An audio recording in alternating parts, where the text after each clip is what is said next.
안녕하십니까, 박민수 약사입니다. 오늘 이 시간에는 만성 신부전 2부 이론편에 대하여 알려드리겠습니다. 이 이론을 말씀드리기 전에 이 이론이 완성된 배경에 대하여 잠깐 알려드리겠습니다.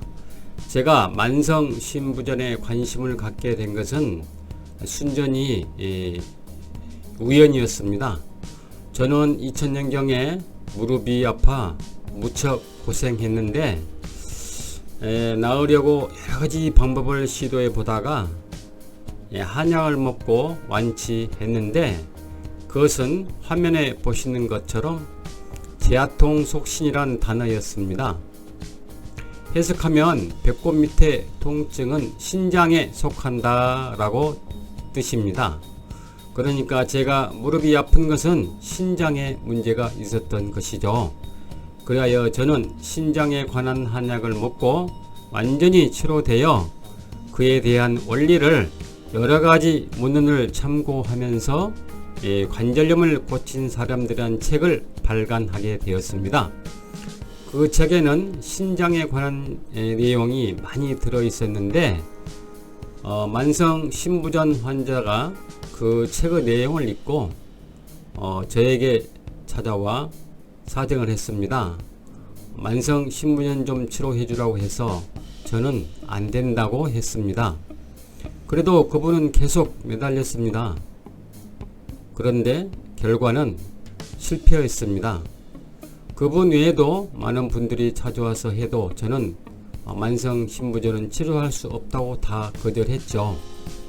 그래서 관절염에만 몰두하고 있었는데, 전남 강진에 사시는 전성자씨라는 분이 저에게 이렇게 이야기를 했습니다. 관절염은 죽는 병이 아니지 않느냐.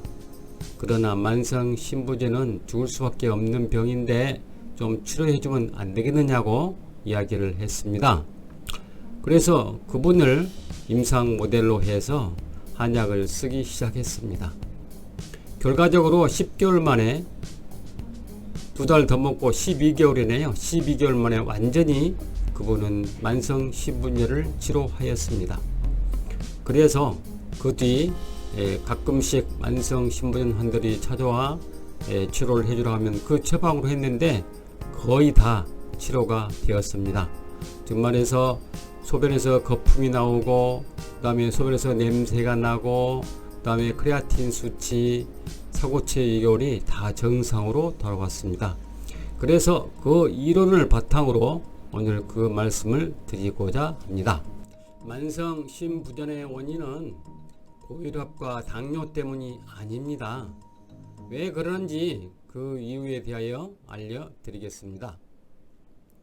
피는 생명입니다.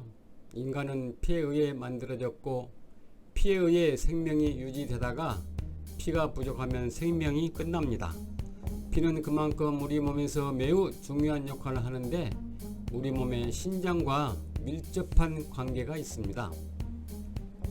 그 이유는 신장은 에리스로포이에틴이라는 조혈 호르몬을 분비하여 골수의 줄기세포에서 피를 생성하는데 결정적인 역할을 합니다. 한번 증명을 해볼까요?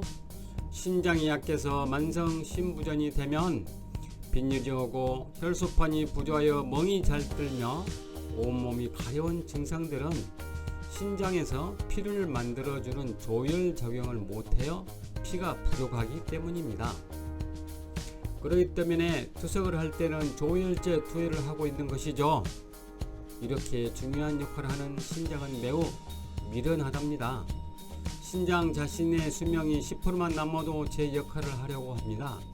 그러다가 지치면 그때서야 손을 놓아버리는데 그렇게 되면 투석을 하게 됩니다.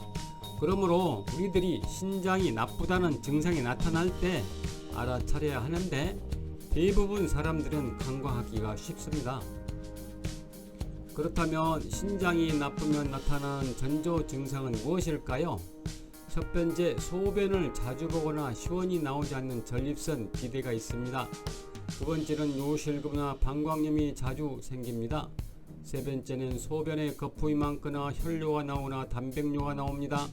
또 티문이 생깁니다. 발톱 무좀이 생깁니다. 발에 열나고 뜨거우며 발바닥이 아픈 족저 근막염이 있습니다. 통풍이 있고 무지해반증이 있습니다. 요로 결석이 있습니다. 몸이 붓고 체중이 빠지지 않습니다. 하지 정맥류가 있습니다. 신의혈통으로 오래 누워있으면 허리가 아픕니다. 고혈압이 있습니다. 당뇨가 20년 이상 되었습니다. 몸에 사막이나 쥐젖이 생깁니다.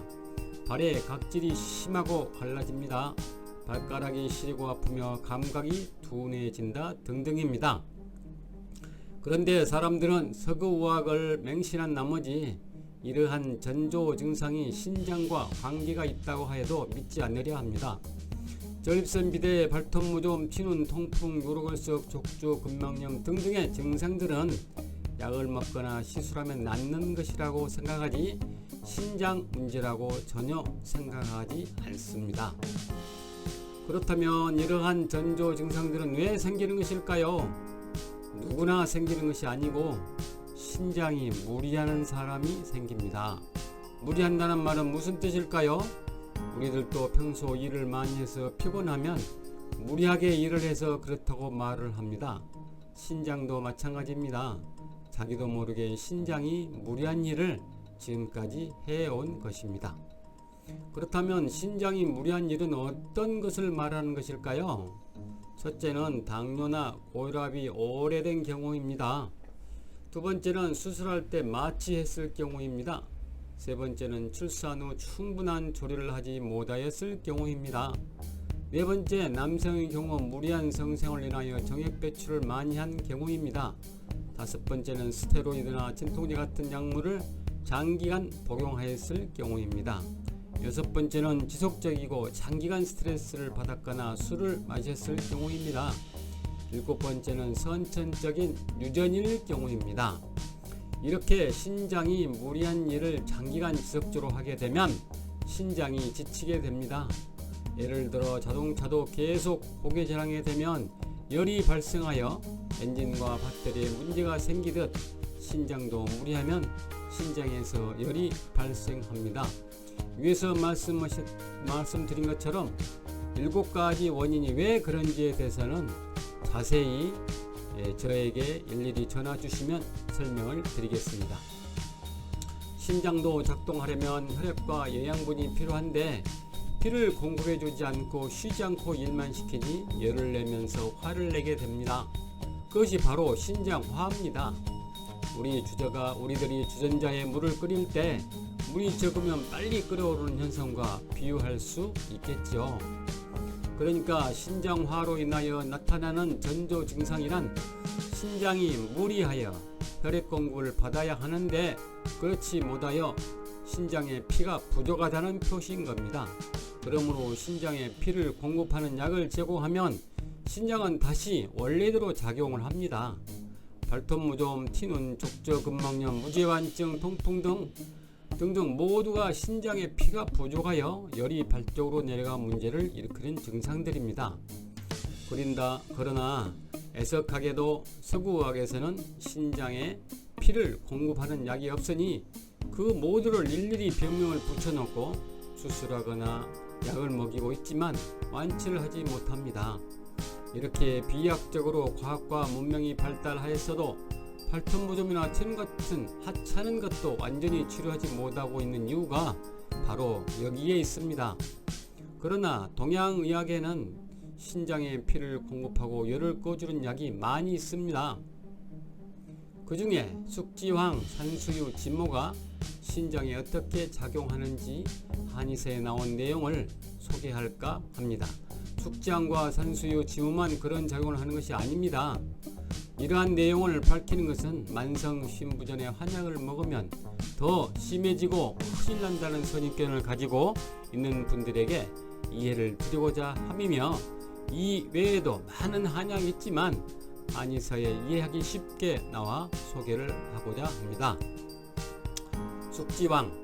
숙지황은 배꼽 밑에 동찍은 신장에 속하는데 숙지황이 아니면 제거하지 못한다.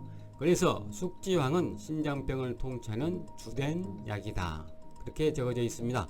산수유는 성질이 따뜻하고 신장에 약한 것을 치료하며 정액과 골수를 채우고 무릎, 허리를 치료하며 이명에도 효과가 있다. 그렇게 적어져 있고요.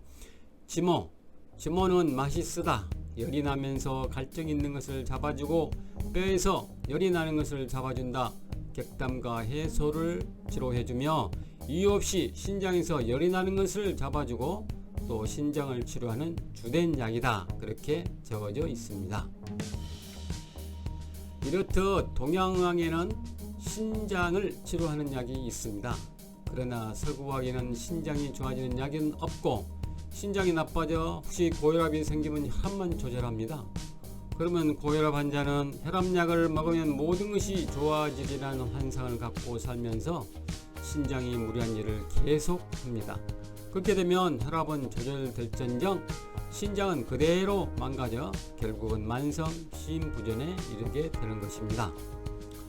특히 혈압을 조절하기 위해 이뇨제가 함유된 약을 먹게 되면 인위적으로 소변을 보게 하여 혈액에 있는 칼륨 등이 빠져나가 심장이나 뇌에 지대한 영향을 주어 합병증이 오게 됩니다. 그때도 환자들은 신장 때문에 고혈압과 합병증이 오는 것을 모르고 음식만 조절하다가 결국은 투석을 하게 되는 것이죠.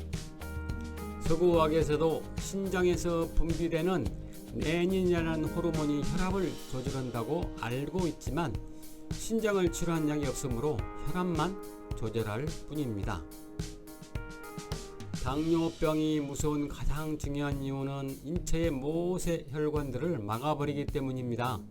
당뇨 환자의 피 속에 있는 필요 이상의 당 성분은 혈액 내 단백질 성분과 결합해서 당화 단백을 형성하여 이것이 혈관의 콜라겐과 들러붙으면 혈관이 딱딱하게 경화됩니다.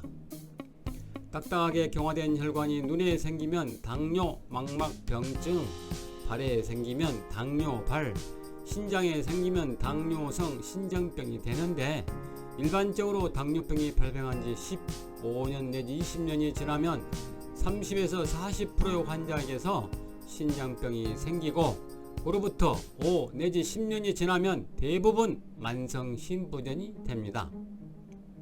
당뇨 환자들은 병 자체가 피를 부족하게 만듭니다. 우리들이 먹는 탄수화물이 당으로 변하여 피를 만드는 원료가 되는데 당이 소변으로 나가기 때문에 당연히 몸에는 피가 부족하게 됩니다. 피가 부족하면 피를 만드는 역할을 하는 신장이 무리하게 됩니다.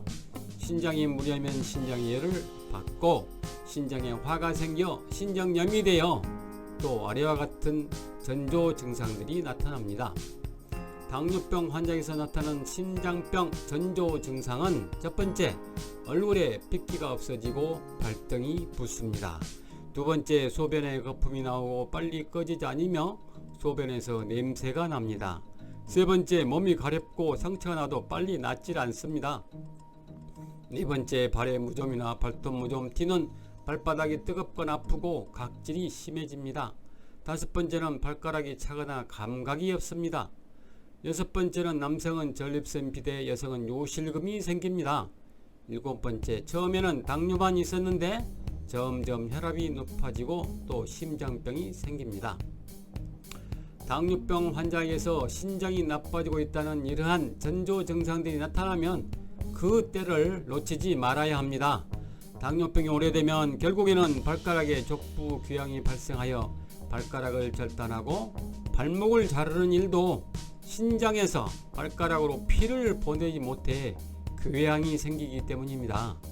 신장에서 발 쪽으로 피를 보내지 못하면 산소와 영양분을 공급받지 못하기 때문에 괴사가 될 수밖에 없습니다. 다른 병과 달리 당뇨병으로 인하여 신장이 나빠지면 매우 빠른 속도로 만성 심부전이 진행되는데 그 이유는 당뇨 자체가 피가 부족한 병이므로 신장에 피를 공급하지 못하기 때문입니다. 신장에 피가 부족하여 화가 발생하여 염증이 생겼는데 신장에 피를 공급하여 염증을 치료하는 약이 서구의학에는 없습니다. 그러나 앞면에서 말씀드린 것처럼 동양의학에는 신장을 치료하는 약이 있습니다. 당뇨가 오래되어 이러한 전조 증상이 나타나는데도 서구의학은 크레아틴 수치가 1.4 이상 올라가지 않으면 신장이 나쁘다고 말하지 않습니다. 크레아틴 수치가 1.4 이상 올라가면 그때 신장을 치료하는 약이 없으니 음식을 조심하라고 할 뿐입니다. 그러나 음식만 조심해 가지고는 투석을 방지할 수 없고 결국은 투석을 하게 됩니다. 그러나 동양의학에서는 신장을 치료하는 약이 완벽합니다. 우리가 주전자에 물을 넣고 끓일 때 물이 적으면 물이 금방 끓어오릅니다. 그러나 주전자에 물을 채우면 바로 해결되는 것이죠. 그와 마찬가지로 오랜 당뇨로 인하여 신장이 무려하여 신장에 피가 부족하여 열이 발생하고 화가 생겨 염증이 발생하였다면 피를 채우는 약을 복용하면 신장은 좋아지게 되는 것입니다. 만성 신부전은 고혈압과 당뇨 때문에 오는 것이 아니고 신장에 문제가 있었기 때문에 만성 신분이 온다는 것을 말씀을 드렸습니다. 지금까지 시청해 주셔서 감사합니다.